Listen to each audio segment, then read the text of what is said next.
gusto mo ng legit na chika, eto na yun! Chika! Walang filter, walang edit. Chika! Hindi ito fake, hindi ito late. Chika ni Sisa!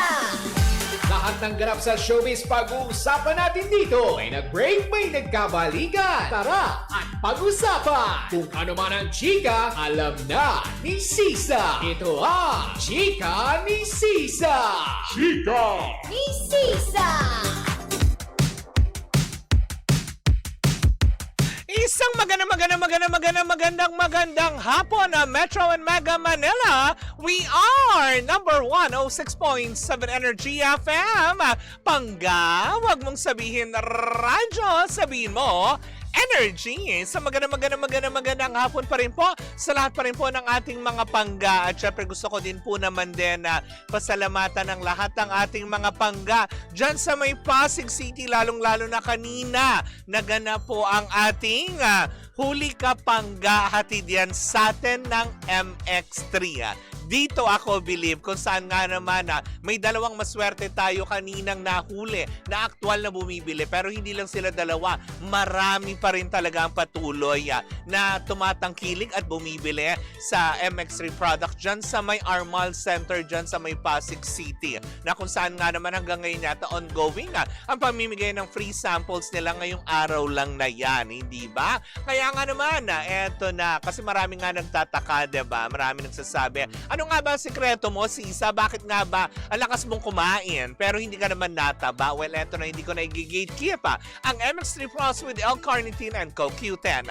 Alam nyo ba na ang bawat MX3 capsules ay nagtataglay ng alpha-mangosteen, beta-mangosteen at gamma-mangosteen, mga sangkap na nakakatulong at hindi nakakasama sa ating pangangatawan at kalusugan. Kaya nga naman plus, dahil may dagdag benefits ito ng CoQ10 at L-carnitine. Alam nyo ba na ang coenzyme Q10 ay isang uri ng suplementa na kailangan ng ating katawan lalo pa tayo nagkakaedad. Tulong para sa malakas na heart muscle fiber. At eto yung sinasabi ko, ang L-carnitine naman ay isang uri ng protina na tumutulong para sa maayos na metabolismo o panunaw. O, alam niyo na yung sekreto ko, diba? Kaya nga naman kung meron kayong mga katanungan, pwede nyo bisitahin ang kanilang website sa mx3ph.com. Paalala pa rin po sa lahat ng MX3 po ay hindi gamot at hindi ito maaring gamitin panggamot sa anumang uri ng sakit. Sa MX3, dito ako believe. O, diba? Kay Ninyo Abakan, o, diba? Yang kahapon ko nakalimutan batiin. Ngayon, sabi ko, diba, uunahin talaga kita. Kaya wag mong kakalimutan ng MX3 Plus with L-carnitine and CoQ10. O, diba? Pumunta lang sa mga leading drugstores nationwide para makasiguro kayong tunay at natural at original na MX3 products lamang ang inyong mabibili. Diba ng bonggang-bongga? Ading Saes, pakibati naman daw, sabi ni Project One Davey may season 2 na ang Be the Next, 9 Dreamers sa TV5 sa Vibes. PH ng TV5 stage. Oh, in fairness, diba, ng bonggang-bongga. Pero eto na, sabi ni Isabel Tipones. Ayan, happy hapon. Hi, good afternoon po. At kay Jonathan na nakadungaw dyan sa labas. Magbantay ka sa e-lanes. Hindi kami yung binabantayan mo. Ng bonggang-bongga. Pero eto na, tumungo na tayo sa ating unang Chika ni Sisa. Wow! Nako, talaga nga naman. Problemado nga daw ba? O, diba? Parang problemado na nga ngayon. Itong si Anjo Iliana, matapos kasing ilabas ng Mandaluyong Regional Trial Court ang desisyon na kung saan nga siya ay pinagmumulta matapos siyang sampahan ng cyber libel case ng TVJ Production. Sa one-on-one interview niya kay OG Diaz, ay inihayag niya ang kanyang medyo nakakalungkot na reaksyon dahil nga sa naging resulta at medyo kamahalan na parang ano man tawag dito pag ganyan na napapatawan ka ng parusa. Yung parang tipong hindi naman piyansa. Hindi, yung parang yung parusa niya, yung sa kanyang maliit na kasi para sa kanya, oo naman guilty naman daw siya sa kanyang ginawa. 'Di ba? May mga nasabi siyang hindi maganda, may mga nasabi siyang ganito, na iningi naman niya kaagad ng paumanhin during the one-on-one interview niya with OG Diaz na alam mo yun, naka-post na ata ngayon sa sa YouTube channel ni OG Diaz, 'di ba? Pero yun lang ang hindi nga niya matanggap na para bang ang bigat-bigat daw ng kanyang nagawang kasalanan para maging ganyang kalaki ang kanyang parusa, 'di ba? Sa kanyang nagawa. Sabi naman ng ilang mga netizen, nasa huli naman talaga ang pagsisisi. Wala naman sa unahan yan. Dahil kung nasa unahan yan, walang nagkakagulo at walang nadedemanda. 'Di ba? Sabi nga ng ilang mga netizen, magsilbing leksyon na ito, hindi lang kay Anjo Iliana, kung hindi sa lahat pa din. 'Di ba? Na basta na lang tatalak on social media na hindi iniisip na may kaakibat itong parusa. Pero sabi naman din ng ilang mga abogado, 'di ba, is kasi ito yung resolusyon na inilabas ng Mandaluyong Regional Trial Court. Pero hindi daw ibig sabihin ay sinisingil na siya kaagad dito sa 3.5 dahil ayon naman sa ilan natin nakausap na mga abogado, no, parang merong 15 days na pwedeng umapila itong si Anjo Iliana dito sa kaso na sinasabi nga na dinesisyon na ng korte ng Mandaluyong na siya ay kumbaga parang danyos, tama naman. Danyos perwisyo po. Salamat, Adel. Yun, 'di ba? Na kumbaga parang sinasabi nga is kailangan niyang mag-apila muli ng may 15 days siya na window period para patunayan muli na ito'y 'di ba, hindi naman dapat ganito ang maging resulta, ganyan. Pero kung sakali ulit matalo siya sa 15 days period na ito at magdesisyon ng korte na muling ibasura ang kanyang apela, ay dito na daw po pala papasok kumbaga parang yung sheriff na tinatawag, kasi kung wala kang maibayad is 'di ba, sa mga assets mo, kung ano man ang meron ka, doon natin ko-computing yan. O di naman kaya yata, if I'm not mistaken, meron din naka-amyenda sa batas, kasi hindi naman tayo eksperto pagdating sa batas, 'di ba?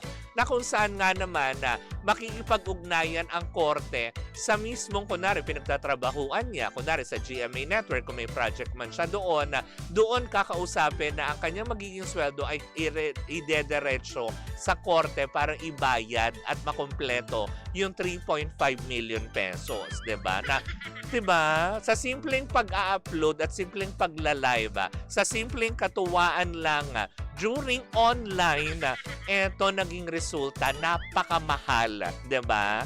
Kaya nga pinaalalahanan ng lahat na maging maingat, lalo pat pagdating sa kung ano man, lalo pat itong si Anjo Iliana, 'di ba, na alam naman natin ngayon na hindi rin naman masyadong active sa showbiz. So, parang kawawa nga naman kung iisipin natin. Pero that's the price that you have to pay, kasi 'di ba, sa bawat galaw man natin, yan ang sinasabi, sa bawat kinikilos natin kay sinasadya o hindi man yan, may pananagutan kasi tayo. Lalo pat eto sa online, may cybercrime law na itinatag ang ating saligang batas patungkol dyan.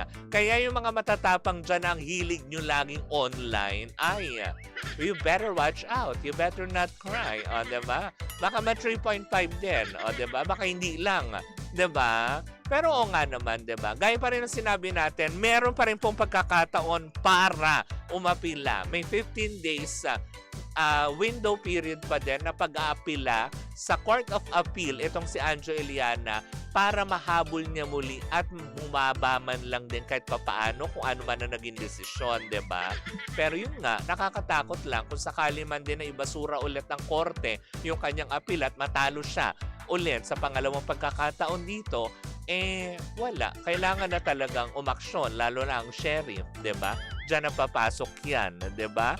Sabi niya, Lugi si Tikboy, malaki na 500k nga nakuha niya sa TikTok live.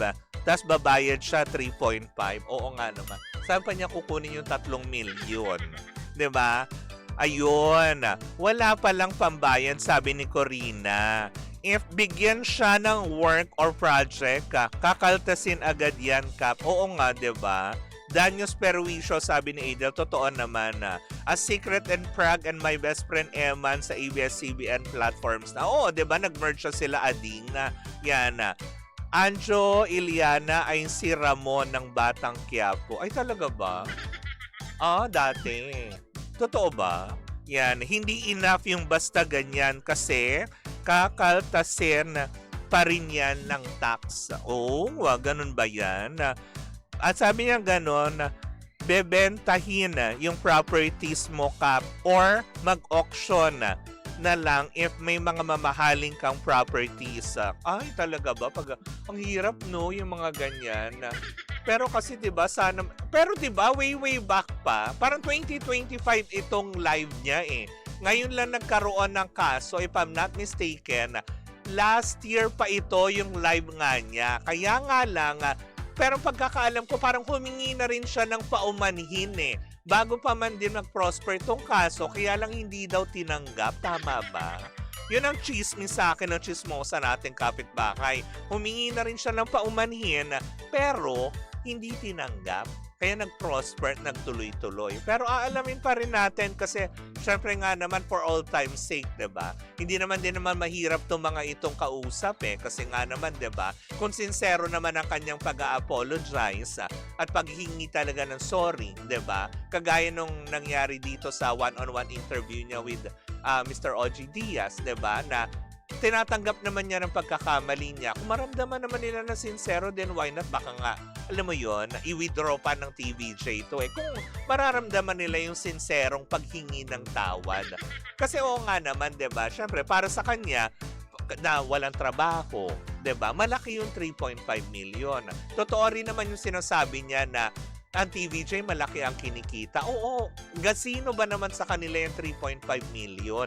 Kaya lang siguro para turuan lang din ng leksyon, hindi lang din si Anjo, 'di ba? Kung hindi din sa mga ang daming rin kasi niyan dinamay during the live eh. Si Tito Sen, si Alan Kay, 'di ba? Parang ang dami pang iba na kung ano, si Wally, 'di ba yung mga si Wally nga ba, si Jose yun. Si Jose Manalo, 'di ba? Na 'di ba ang daming nadamay dahil lang sa katuwaan na ang dami din. Kaya din dun sa mga nagla-live, huwag kayong basta papadala ng mga udyok-udyok na mga tao sa live. Kasi minsan yan din na nagpapahamak sa inyo, 'di ba, ng bonggang-bongga. Ayun lang, di tinanggap ng TVJ ang sorry. Oo, analog TV shutdown sa ano ba itong sinasabi mo, Ading? Hindi enough yan, basta ganyan kasi. Yan. Oo nga, nakakasad lang, ano. But anyways, 'di ba? Hangad pa rin natin na sana magkapatawaran, na sana nga talagang hindi na mag-prosper, na syempre kawawa din naman. Pero at the end of the day, leksyon ito para sa lahat, 'di ba? Na mag-iingat po tayo every time na magbubukas tayo ng live, mag-online na kasi hindi lahat ng ibinubulgar natin at sinasabi online na ay pwedeng palampasin na lamang at daanin sa simpleng sorry. 'Di ba? Kagaya nitong nangyari kay Anjo Iliana, ang pagsusorry niya ngayon ay nag-cost na ng 3.5 million pesos na hindi rin niya alam kung paano ito bubunuin, 'di ba? Sana lang, ipagdasal lang natin na sana madaan ito sa pakiusap, sa maayos na pag-uusap nila, 'di ba? Kasi for all time's sake, may mga pinagsamahan din naman kahit papaano, hindi ba? But anyways, nako mga pangga, ayan po muna ang ating unang chika para sa ating chika ni Sisa. Woo! At tuloy-tuloy pa rin po muna ang ating tugtugan. Siyempre, dito po lamang yan sa number 106.7 Energy FM. Pangga, wag mong sabihin radyo, sabihin mo Energy.